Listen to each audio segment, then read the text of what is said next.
Assalamualaikum warahmatullahi wabarakatuh. Pada kesempatan ini saya akan membahas tentang pengukuran listrik atau yang digunakan dalam penelitian ya. Karena pengukuran listrik itu ya pasti akan digunakan dalam penelitian. Jadi kita harus tahu dulu pengukuran apa ya. Dan seperti biasa, saya sekarang membuat video ya tentang jurnal yang berhubungan dengan teknik elektro yang ada pengukurannya. Walaupun udah semua pengukuran listrik, ada pengukuran sensor, ada apa. Tapi supaya kalian tahu nanti kalau kalian mau lulus, menjelang lulus, kalian itu menghadapi seperti apa. Jadi dari sekarang, kalian harus sering-sering lihat jurnal ya, supaya nanti pas mau lulus terbiasa.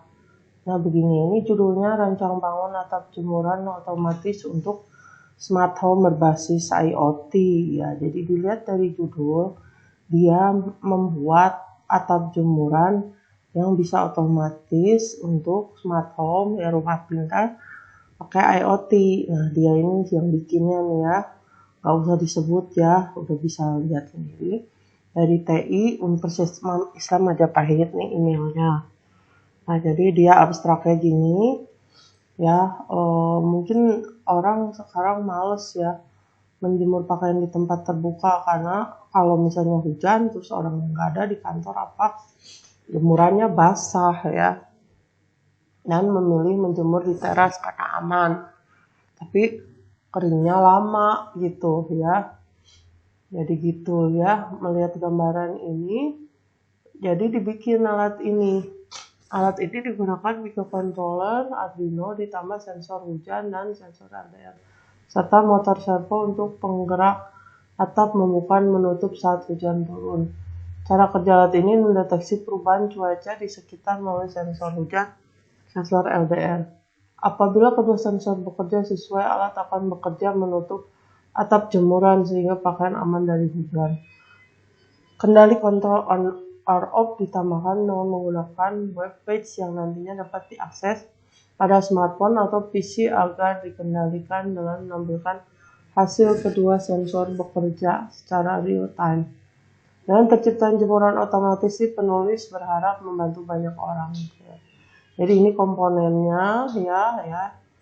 Jadi gini ya, pendahuluannya gitulah ya, perkembangan teknologi. Jadi sekarang udah IoT gitu ya.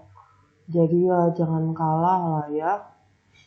Terus ini ada referensinya ya, di referensi ini diceritakan ada IoT, terus udah itu ada di Indonesia tuh cuacanya ada 2 musimnya, terus kalau hujan gimana ya, terus smartphone, terus ya penggeraknya apa ya. Jadi tujuan, kita ke tujuan aja ya. Nah di sini nanti kalian bisa baca sendiri.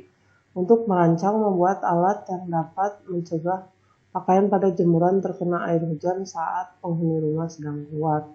Menciptakan atap jemuran pakaian otomatis yang dapat mendeteksi perubahan cuaca melalui sensor LDR dan sensor hujan.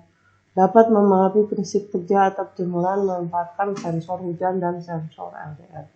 Sensor LDR itu yaitu sensor light dependent resistor. Jadi dia kalau cahayanya berubah, dia bisa menyalakan lampu gitu misalnya ya, kalau keadaan gelap gitu. Nah di sini jelaskan Arduino ya, microcontroller ya, nanti kalian nggak usah terlalu ini sih ya. Arduino mah kalian tahu nih kayak gini nih ya. Jadi dia open source gitu, jadi aplikasinya banyak. Terus ini ada sensor hujan seperti ini ya. Terus ini sensor LDR ya, sensor cahaya ya, merubah energi cahaya menjadi energi listrik ya. Sensor hujan, sensor bekerja saat sensor terkena hujan. Terus ada Ethernet Shield ya, modul digunakan untuk mengkoneksikan Arduino dan internet menggunakan kabel ya. Jadi pakai Ethernet Shield tuh ya. Terus bagian-bagiannya ada sini ada power supply-nya, ada IoT, ada input, ada microcontroller, ada output ya. Jadi ada input, ada output, ada IoT, ada adaptor, ada microcontroller ya. Jadi kita harus tahu. Nah, ini bagian-bagiannya, ini power supply, ini Arduino-nya, ini inputnya, ini outputnya. Nah, dia pakai IoT Ethernet Shield gitu. Terus kalau ini rancang mekaniknya, prinsip kerja, nih mulai baca kondisi jemuran. Terus kalau tidak jemuran kosong, berhenti. Jadi flowchart ya ini ya. Terus kalau iya ada jemuran on. Terus ini ada kondisi, baca cuaca sensor hujan dan cahaya. Kalau tidak ke sini. Kalau iya cuaca panas, kalau tidak cuaca mendung, tidak cuaca hujan, tidak cuaca panas tapi hujan. Kalau cuaca panas, iya motor keluar, jadi dia keluar. Atap membuka. Kalau cuaca mendung, cuaca hujan ini motor masuk ya. Terus atap menutup, motor mati terus berhenti ya. Jadi kalau kalian bikin penelitian, kalian harus tahu prinsip kerjanya. Ya. Terus skema rangkaian komponen ya kayak gini ya. Ya kita jadi bukan pengukuran listrik doang ya, jadi kemana-mana ya. Ini hubungannya. Ya ada LCD, ada sensor hujan, terus ada buzzer, ada motor servo, Ethernet Shield, Arduino ya, ada apanya ya, ini kecil sih ya. Nah ini ya keterangannya, ini nomor angka-angkanya, bagian-bagiannya ya. Terus spesifikasi miniaturnya ini ya, alat, terus di sini ada tampilan webnya ya. Ada jemuran kosong, kondisi atap on off, pembacaan sensor cahaya. Nah, yang kita ini mau lihat ini, flowchart ini akan aktif menggunakan inputan analog dan digital ya. Di sini. Jadi di sini ada tahap pertama, jika nilai LDR kurang lebih dari 1000 dan sensor hujan sama dengan 1, maka atap akan berada dalam keadaan standby. Kemudian jika nilai LDR kurang atau sama dengan 1000 dan sensor hujan sama dengan 1, maka atap akan membuka. Jika tidak, nilai LDR lebih dari 1000 dan sensor hujan sama dengan 1, cuaca mendung dan atap akan menutup. Jika tidak kedua-duanya, nilai LDR lebih dari 1000, sensor hujan sama dengan 0, cuaca hujan, maka atap akan menutup. Jika tidak, ketiga-tiganya nilai LDR kurang dari 1000 dan sensor hujan sama dengan 0. Cuaca panas tapi hujan, maka atap akan menutup. Dapat dilihat pada gambar 10.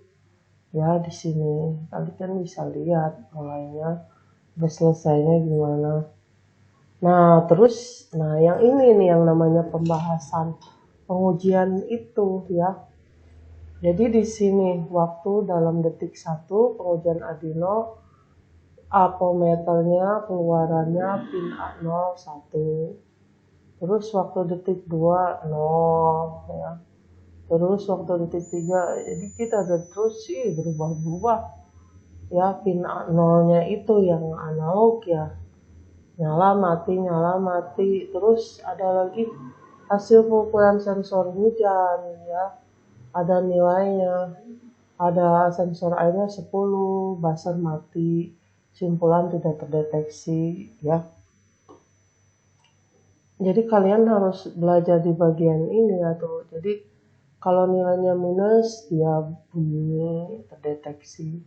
Kalau nilai pembacaan sensor airnya ini min 100 bunyi terdeteksi. Kalau minus 250 bunyi terdeteksi. Terus kalau hasil pembacaan sensor LDR ya, nanti ada di LCD. Kalau 300 buzzer mati, simpulan terang. Terus kalau 250 mati buzzer-nya terang. 150 mati terang. Nih kalau dia bunyi ini gelap nih ya nilai ini. Terus hasil pengujian buzzer lagi ya. Kalau sensor air 10 kering. Kalau pembacaan sensor cahaya 300 terang, buzzer tidak bunyi. Kesimpulan tidak terdeteksi. Terus hasil pembacaan sensor air -5 basah. Hasil pembacaan sensor cahaya 250 terang, buzzer bunyi terdeteksi. Kalau -100 basah, 410 gelap, buzzer bunyi terdeteksi. Ya gitu selanjutnya ya. Jadi semua komponen-komponennya itu kita ukur pakai tabel ya, ada ininya, nilai-nilainya ya. Nah, ya semuanya ada. Pengujian tombolnya juga on off, alat masuk dalam mode otomatis yaitu bekerja sesuai inputan perubahan cuaca. Kalau off, alat kondisi mati dan atap menutup ya. Jadi kalau on itu gimana? Terus hasil pengujian Ethernet, jarak uji 1 meter, off bisa, on bisa, 5 meter bisa dua-duanya, 10 meter bisa, 15, kalau 25 meter tidak bisa, ya, mungkin tidak jauh, udah jauh. Nah terus saat pengujian keseluruhan, ya gini, ya. Jarak uji 1 meter bisa tombol on off. Hasil pembacaan tetesan air bisa dari 1 kering. Hasil pembacaan cahaya lebih kecil 400 terang. Buzzer tidak berbunyi. Perputaran motor servo melawan jarum jam. Keterangan atap membuka. Terus kalau 5 meter gimana jarak uji? Bisa 10 meter. Nah 25 meter itu tidak bisa. Ya jadi kalian bisa belajar dari sini ya kalau melihat jurnal. Tampilan webpage juga ini apa ada gitu ya. Ada tulisannya. Ini tampilan saat atap terbuka. Terus kesimpulan tampilan alat saat atap tertutup. Ya, jadi kesimpulannya dasar hasil pengujian yang memakai Arduino telah bekerja sesuai dengan harapan, katanya gitu. Ya sebenarnya ini kurang ini ya. Kesimpulannya harusnya berdasarkan data-data ini ya. Jadi misalnya 1 sampai 15 meter dia bisa, 25 meter tidak bisa. Jadi harusnya dari nilai-nilai ini kesimpulan itu hasilnya ya. Terus saran ya. Harusnya penempatan komponennya harus lebih aman dan kedap air karena komponen elektro ini bisa konslet dan rusak. Jadi jangan pakai kardus. Ini kardus apa kayu ya? Harusnya ada plastiknya atau kacanya gitu ya. Pemilihan bahan atap sebab harus lebih ringan. Terus untuk lebih efisien, webpage ini di hosting agar dapat dikontrol ya. Terus ini referensinya daftar pustaka. Ya, begitu kira-kira. Ya, jadi kalian harus banyak-banyak baca jurnal yang berhubungan dengan pengukuran listrik ya, buat nanti kalau kalian penelitian. Jadi nggak ada salahnya dari sekarang, mau jurnal nasional, internasional. Baik, makasih. Assalamualaikum warahmatullahi wabarakatuh.